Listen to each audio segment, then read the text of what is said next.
Olá, pessoal, bem-vindos para mais uma aula de filosofia. E é com muita alegria que o professor Hélio está aqui nesse momento. Já ouviram falar do pensador Jean-Paul Sartre? Isso mesmo, conhecido como um dos mentores de quê? Fala aí para nós.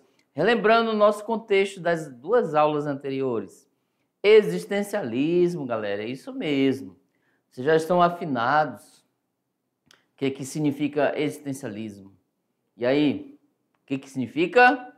Isso mesmo, vai lidar com as questões do eu nesse mundo, do você nesse mundo e o significado de tudo que está em sua volta, em minha volta, na volta dos professores presenciais, etc. Qual o sentido da vida nesse mundo? Vamos lá para a nossa aula de hoje, olha aí.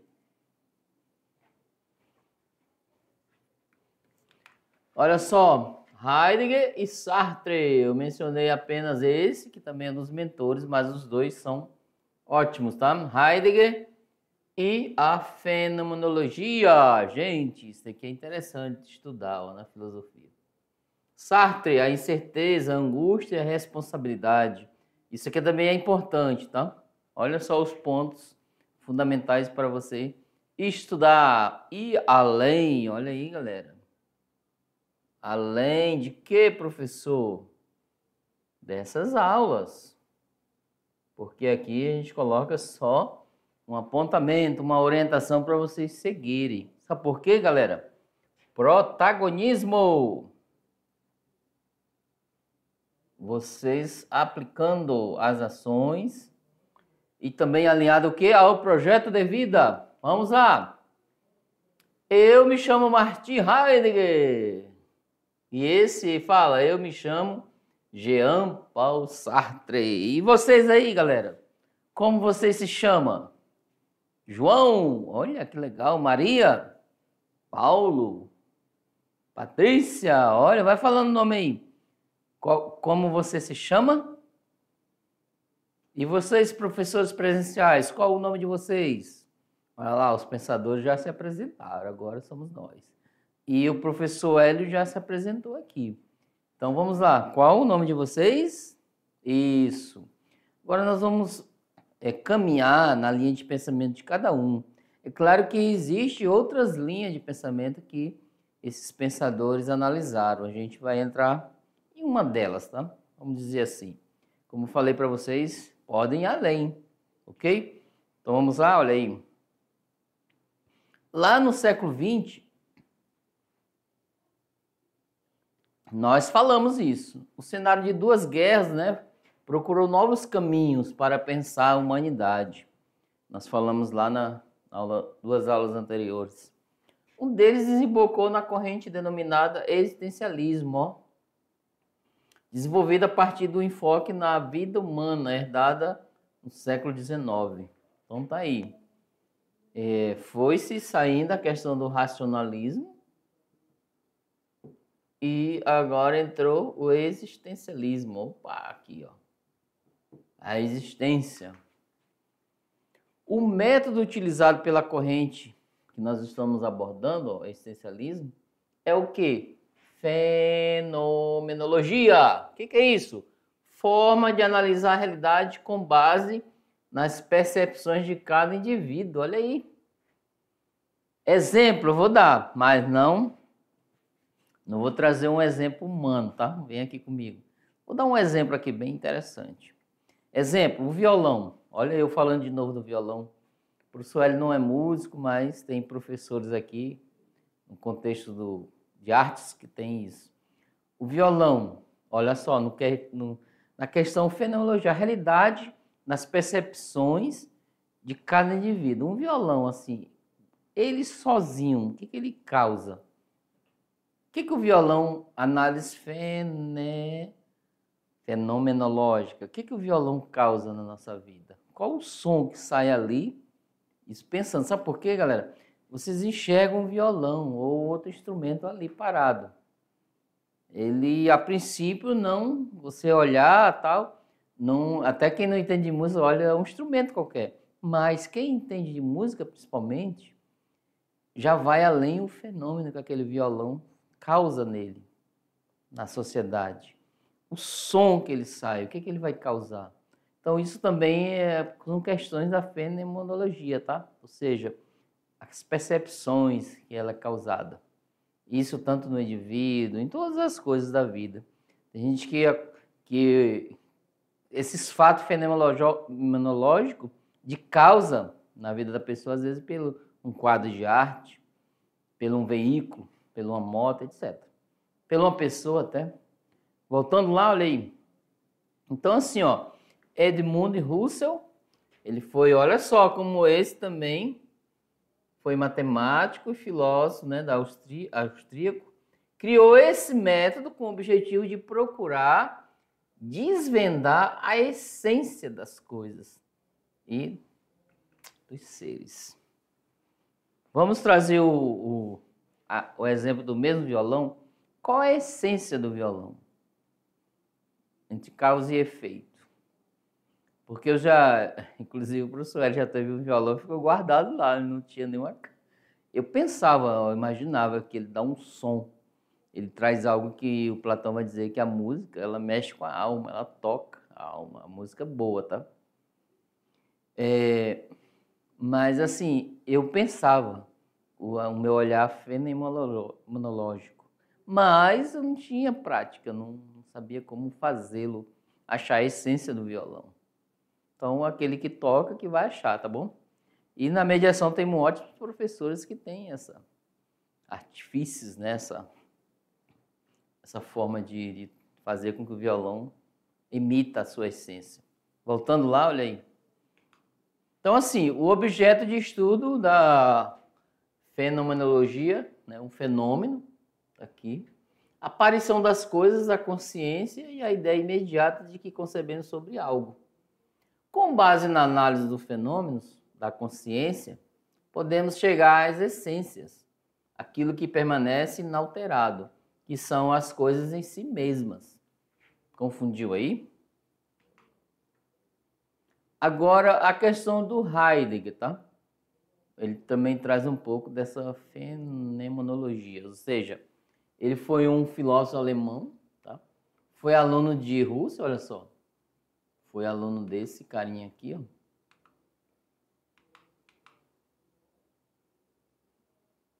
Então, ele depois tornou-se seu assistente, foi professor em algumas universidades alemãs, tornou-se reitor na Universidade de Freiburg, aplicou o método, né, fenomenológico de Husserl ao estudo da existência humana e exerceu grande influência no pensamento lá no século XX, século passado, certo? Ele distinguiu entre ser e ente. Ó, inclusive, olha só, inclusive o Tomás de Aquino, lá da Idade Média, ele entre 12 e 19 anos, ele escreveu uma obra bilíngue, duas línguas, latim e, vamos supor que sejamos português para nossa, mas naquela época, é o ente e a essência, olha só. É um livro bem complexo, pequeno, fino, e ele traz a questão da metafísica na filosofia. Ele é muito difícil de compreendê-lo nessa perspectiva. Então, só para vocês trazerem essa noção, tá? Que também já teve, lá na Idade Média, escrito sobre isso. Vamos lá? Ou parecido, né? Então, ele vai dizer, ó, ele distinguiu que o ser e o ente. Então, a gente vai saber onde que nós estamos aqui, ó. Se o professor L é um ser, se o professor L é um ente, né? Tudo que existe é um ente, ó. Então, o professor Hélio existe, então eu sou um ente. Olha que legal isso. O ser é o único ente que tem a faculdade de questionar a respeito de si mesmo, é o ser humano. Então, galera, posso dizer que eu existo, então eu sou um ente. E ao mesmo tempo, se eu penso, se eu analiso, se eu questiono, eu sou um ser também. Olha aí. O ente e o ser, o professor Hélio, vocês e etc. Ó, a existência torna-se via de acesso ao ser, onde está a essência humana. Então tá aí, ó. Então, é nessa perspectiva. A existência torna-se via de acesso ao ser.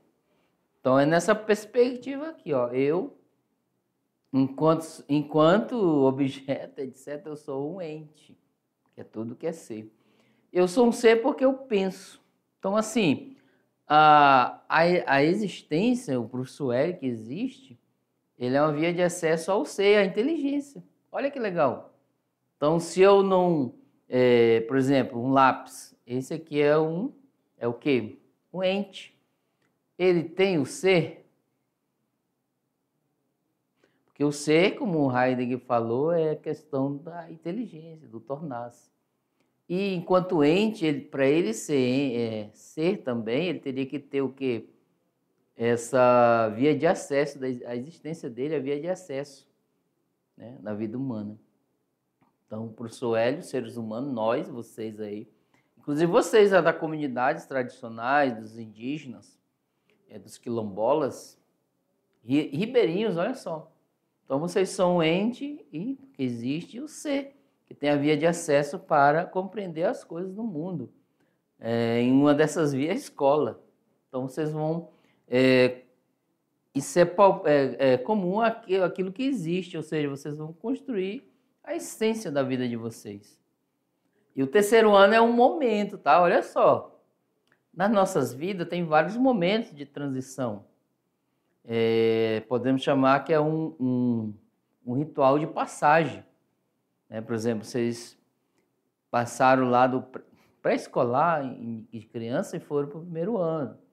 Depois até o quinto ano, o ritual de passagem. Isso vai dando mudanças na vida de cada um, certo? Aí depois vocês do sexto ano até o nono, outro ritual de passagem. E agora outro vai ter um ritual de passagem no final do ano para vocês, que é do primeiro ao terceirão. Olha que onde vocês estão. Então a vida é de acontecimentos, tá? De passagem. Vocês vão construir um passo a passo na sua vida. Viu que nós nascemos e iremos construir isso. Imagine agora, façam uma reflexão bem rápida aí, vocês todos. Quando vocês lembram, qual é a primeira lembrança da escola? A sua primeira escola, lembra de como foi? Eu fiz agora e eu lembrei da minha primeira professora e como eu aprendi a escrever. Eu fazendo ponteamentos, né, daqueles quadradinhos, depois montanhas. Achava aquilo tão divertido. Eu ia com lápis até no final escrever a essência da letra. Olha que legal. Viu como o passo a passo vai fazendo isso? E vocês lembraram agora? Então é nessa perspectiva, ok? Vamos lá, continuando.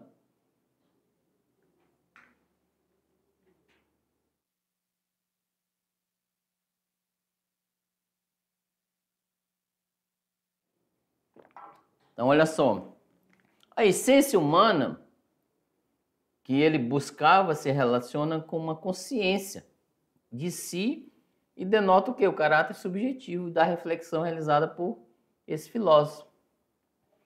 Então, assim, o eu aqui, um exemplo, o professor, né?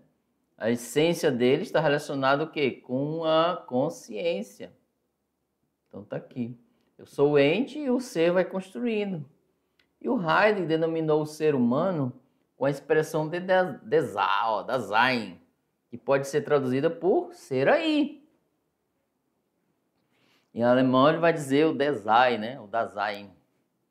Então é nessa perspectiva, o ser aí. Então o professor é um ser aí, brincando, o ser aqui. E o professor ou as professoras presenciais são os seres aí. E vocês, estudantes, são os principais protagonistas todo esse enredo de conhecimento intelectual. Vocês são um ser aí.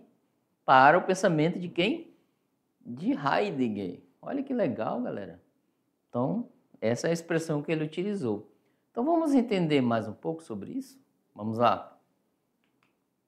O ser aí é o ser que existe na realidade. Olha, tem alguém aí que é imaginário? Que não exista? E que pode ser aprendido pela consciência. Olha só, galera. Quando nasce, o ser aí é jogado no mundo pré-existente. Viu lá na aula anterior? Coloquei a imagem jogada nesse mundo, etc. Não é jogado assim às traças, não, gente. É lançado. no mundo preexistente, exemplo, sua família preexiste lá, numa trajetória que não escolhe e precisa dar sentido ao seu mundo. Então tá aí, ó, o pensamento de Heidegger. Quando você nasce, o professor Hélio nasceu, vocês, somos lançados nesse mundo, né? O primeiro mundo nosso, eu já falei isso, é a família. Então vamos dar sentido a isso. Qual o sentido, né? O que adianta eu ter lá a hierarquia familiar, pai, mãe, filhos? Eu, enquanto filhos, querer tomar o lugar do pai. Qual é o sentido disso? Poder e etc. Não, você vão ao longo da caminhada, às vezes as pessoas ficam nas famílias até quantos anos? 18? A média? Ele dá sentido na família para depois dar sentido lá no mundo. No trabalho, no mundo onde ele vai viver, conviver, interagir, tá? Então é nessa perspectiva que nós somos lançados, vindos, num lugar pré-existente. O que é isso? A família e o mundo, o bairro, olha só que legal. As comunidades, os sítios, ó, as fazendas, o que mais? A escola, somos lançados aí nesse mundo para darmos sentido, galera. Uma vida sem sentido, monotonia e etc. da angústia, certo? Vamos lá, continuando. Então, assim, algumas características existenciais investigadas por Heidegger, que definem o quê? A condição humana. Ó, o ser no mundo, ser com os outros e ser com. Quem sabe distingue isso aí? Vamos começar com o ser com, ou o ser no mundo, e o ser com os outros. São características que o pensador Heidegger colocou para nós analisarmos. Inclusive, gente, nós nos colocarmos dentro dessa perspectiva aí. Como que eu sou um ser no mundo? Como que eu sou um ser com os outros? Como que eu sou um ser com? E aí, vamos lá entender? Olha essas expressões aí, galera. Já ouviram falar? Olha aí. Logo, o ser no mundo, galera, nada mais é que um ser, porque não pode ser separado dele. Então, você, para ser existente, você tem que ser um ser do mundo. Olha só, vou trazer aqui uma questão, inclusive bíblica. Algumas pessoas questionam, alguns questionamentos que eu já ouvi falar. Historicamente, né, nessa perspectiva da Bíblia, que Jesus não existiu. Tem pessoas que falam, que pensam. Isso é comum, tá? Não se assuste. Só que olha só, uma das comprovações de que ele existiu é a família. Ele teve uma família. Olha que legal isso. Então, ser no mundo. Ó. Vamos lá, continuando? Então, assim, o ser com. Uma vez no mundo, o ser humano é um ser com, ou seja, um ser de relações, gente, ó. Interação. Diga aí, na sala de aula, nós somos um ser com. Olha aí, ó. Vocês estão em interação aí na sala de aula, vocês todos. Isso é bacana saber, que a filosofia pode ser aplicada no meu ambiente, né, no seu, etc. Ser de relações é necessário, tá? E o que é o ser com o outro? Se relaciona com as coisas, também com outros seres. Olha que bacana aí o passo a passo. Vamos lá, só para relembrar. Heidegger pensou assim, as características. O ente e o ser. Nós somos ente, que é tudo que existe. O ser, temos capacidade de raciocinar. E as características ser comum no mundo, que somos lançados, vindos da família. Ser com o outro, ou seja, somos seres de interação social e familiar, principalmente. E o ser com, tá? Sou capaz de ter relações, né? Se interagir, aberto ao próximo, etc. Então, há essa interação, né? Que às vezes a gente se isola, mas tem que analisar o que está acontecendo. Vamos lá, continuando para entender? Então, assim, ele vai dizer, ó, ele aqui, o ser humano é livre porque ele é um projeto, galera. Você se sente um projeto? Ouso falar que... Olha aí, galera, Temos esse componente aí, ó, projeto de vida. Ouso dizer, olha só como a gente estamos alinhando isso. A palavra vem da expressão latina, né? Projectum, aquilo que se lança, ó. Então, o seu projeto de vida também na escola é necessário. O ser humano é capaz de fazer escolhas e traçar rumos futuros, mesmo que tenha sido lançado algo que não escolheu. Olha aí, galera. E aí? Vem aqui comigo. Vocês já fizeram algo na vida que vocês não escolheram? Né? Nessa perspectiva. Então, diante disso, galera, que nós vamos analisar os fatos, né, em torno do nosso mundo. Então, assim, mesmo que algo que eu não escolhi, eu posso, né, me relacionar, eu posso ser lançado ali e me adaptar, vamos dizer assim. Tá? Vamos lá, voltando.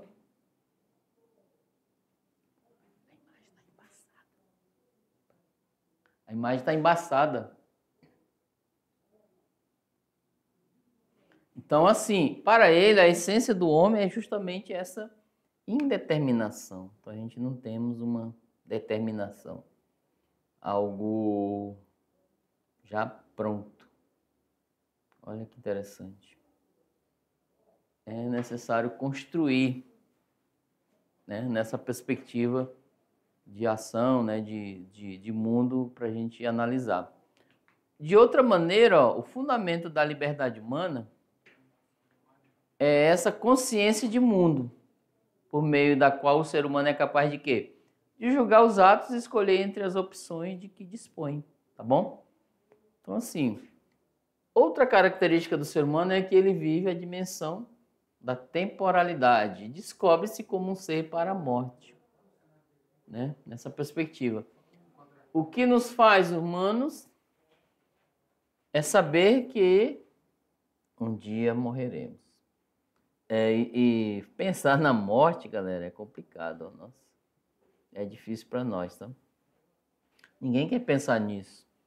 Esses dias mesmo estava conversando com um colega sobre o plano. Um plano de funeral, né? Um plano de pagar todo mês. Aí as pessoas têm até medo. Angústia disso. Mas, né, nós somos um ser para a morte. Temos o quê? Temporalidade. Temos que pensar nisso com o pé no chão, sem entrar em pânico, desespero, etc. Tá? Ok? Então, assim, somos seres finitos. Vivemos no tempo. A morte não é apenas o fim da vida, mas atravessa toda a existência, como possibilidade constante da qual não podemos escapar. Quando o ser humano se descobre no tempo, pode escolher como dar sentido à própria existência. Então tá aí, ó. Nesse sentido, a consciência de morte nos leva a dar o primeiro passo para abandonar uma vida sem sentido em direção a uma existência autêntica e criativa. Então tá aí. Ó, ele tá explicando aí, eu vou resumir, o lado bom de pensar na morte. Porque quando você se pensa na morte, você se preocupa aqui onde você está aí, em dar sentido para a sua vida enquanto é tempo. Há muitas pessoas e propagandas e etc. falando, ó, a vida é curta, aproveite cada momento, olha só. Até na Bíblia diz que é viver um dia, cada dia o seu momento, certo? Então é nessa perspectiva. E o Epicuro vai dizer assim que quando existimos, a morte não existe. Quando a morte passa a existir, deixamos de existir. Então analisa essa frase, né? Pra gente. Eu não estou trazendo que ninguém entre em pânico, tá? Por favor. Nessa perspectiva, não, né? Estou dizendo que o Heidegger vai dizer que somos seres para a morte, porque somos temporários aqui. Então nós temos que nos preocupar, principalmente nas coisas boas. Dar esse sentido para isso, tá bom? Nessa perspectiva. Vamos lá? Olha aí. Vamos lá. Sendo livre, o ser humano pode fugir das suas responsabilidades de uma existência autêntica e escolher viver no modo banal. Então tá aí, ó. Ele fala essa questão, joga aí. Será que eu vou deixar a minha existência autêntica, né, de estudar, procurar uma profissão, constituir família, etc., né, para o bem e só viver por viver, estar no mundo só por estar. E aí? O ser humano é invadido pela angústia nesse momento, diante da constatação de que vive para a morte e tem apenas o tempo de uma vida para construir sua história e dar sentido à existência. É o lado, né, dá sentido. Agora, galera, vamos para o outro lado. Ó, Sartre, tá aqui ele, ó, século XX. Ele é francês, dedicou-se à literatura, ó, ao teatro, à militância política, etc. Viveu até o fim da vida uma relação amorosa com a filósofa Simone de Beauvoir. Às vezes nós falamos em algumas aulas anteriores sobre ela. Então ele tinha uma união, né, com Sartre. Entre os anos de 1930 e 50, ele desenvolveu as bases de uma filosofia existencialista. Ela também tá? Essas meninas quiserem pesquisar sobre o pensamento dela, bem interessante isso.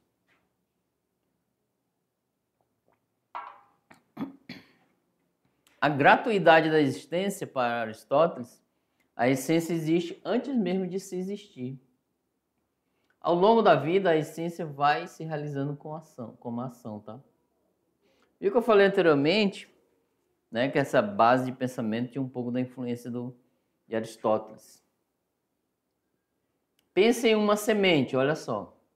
A gratuidade da existência é assim que funciona, tá? Um exemplo. Aristóteles vai dizer que a essência existe antes mesmo do ser existir. Então, assim, a existência já estava antes, a priori. Lembra da palavra a priori? Já tem aí no dicionário, certo? Aí no seu, tá? A existência, né? A essência, né? Aqui a essência. Desculpa. A essência e a existência. Aqui é a priori e esse aqui é posteriori. Então vocês já anotaram aí, certo? Então assim, para Aristóteles, ó, a essência existe antes de existir. Ao longo da vida a essência vai se realizando com a ação. Exemplo, vamos lá. Uma semente, a semente traz em si a identidade do vegetal, tá? Às vezes tem uma sementinha de manga, você já sabe que é a identidade de uma mangueira. Sua germinação, seu crescimento e sua transformação em uma árvore florida, nada mais são do que a realização da sua essência. Então tá aí, ó. De acordo com Sartre, a filosofia existencial se opõe a essa ideia. Ao se tratar do ser humano, Sartre diz, a existência precede a essência. Olha aqui, ó. Ao contrário do pensamento, né, que Aristóteles propôs. Para ele, a priori, é o quê? A existência. Depois que vai construir o quê? A essência. O ser humano não tem uma essência ao nascer. Ele vai construindo aquilo que é algo longo, né, da sua vida, de sua existência. É o contrário a esse pensamento, tá, de Aristóteles. Então, assim, nessa perspectiva, o Sartre vai dizer, olha, assim como pensou Aristóteles, que a essência já existe em algum lugar e você vai existir depois, não é isso. Ele vai dizer, ó, a sua existência aparece, eu nasci, um exemplo, aí eu vou construir a minha essência. Qual é a tua essência? A essência ela vai na questão do relacionamento, das características, na faculdade, no trabalho, né? O que mais? Nos afazeres, nas relações com as pessoas, na amizade e por aí fora, né? Vai construindo. Vamos lá? Voltando. Olha só. Então, assim, ele escreveu vários livros sobre essa influência, sendo o principal dele o Ser e o Nada, publicado em 1943. Utilizando conceitos da filosofia de Hegel, Sartre afirmou que há no humano duas modalidades de ser: ser em si e ser para si. Olha outras palavras já aparecendo, né? Por exemplo, o corpo é um ser em si, que existe em si mesmo, que tem uma identidade. E a consciência é um ser para si, que existe para si mesmo e que sabe que existe, mas não tem, né, uma identidade. Então tá aí. No pensamento de Sartre, aqui vamos supor, tá aí o corpo, né, o ser, o ser em si e o ser para si. O ser para si é a consciência do professor Hélio. Não tem uma identidade ainda, mas o corpo tem o ser para si, o ser em si. Então é nessa perspectiva, eu vou construir no ser para si, na consciência de cada um, tudo aquilo que eu estou vivendo no meu dia a dia, na escola, vocês estão construindo essa consciência de vocês. Há de dizer que vocês terminou a universidade, galera, vamos reunir as pessoas que participaram da nossa caminhada, a primeira aula, o terceiro ano, aí vocês fazem aquele almoço em casa. Então são ser para si, ou seja, as consciências que vocês adquiriram enquanto ser em si. Então olha aí que já complicou. Vamos lá, para frente, olha lá. Incertezas, angústia e responsabilidade. Olha, essa tríade, três palavras que nos traz uma ótima reflexão, certo? A existência dual gera o quê? Angústia. O ser humano anseia ser idêntico a si mesmo, ser em si, mas não pode ser. Ao mesmo tempo, não poderia ser uma pura consciência, ser para si, pois para que haja consciência é preciso que estejamos no mundo. E só podemos estar no mundo encarnados por meio do quê? O nosso corpo. É a prova de que existem as coisas. Ele vai dizer que apenas os seres humanos são conscientes. E a consciência é o único ser para si, em meio a um mundo de coisas, de seres em si, de objetos, etc. Com isso, o ser humano, por ser consciente, é um ser em que a existência é anterior à essência. Então tá aí, ó, por causa da consciência dele, da forma, da inteligência, etc. Somos lançados no mundo para que depois possamos ser alguma coisa. Nascemos sem essência e sem identidade. E as construímos enquanto existimos ao longo de nossas vidas. Olha aí que interessante, né? O pensamento de Sartre, né? Trazendo para nós essa reflexão, tá? Então, de forma geral, somos seres de construirmos, capazes de construirmos a nossa essência aqui nesse mundo. Porque a nossa existência já está aqui.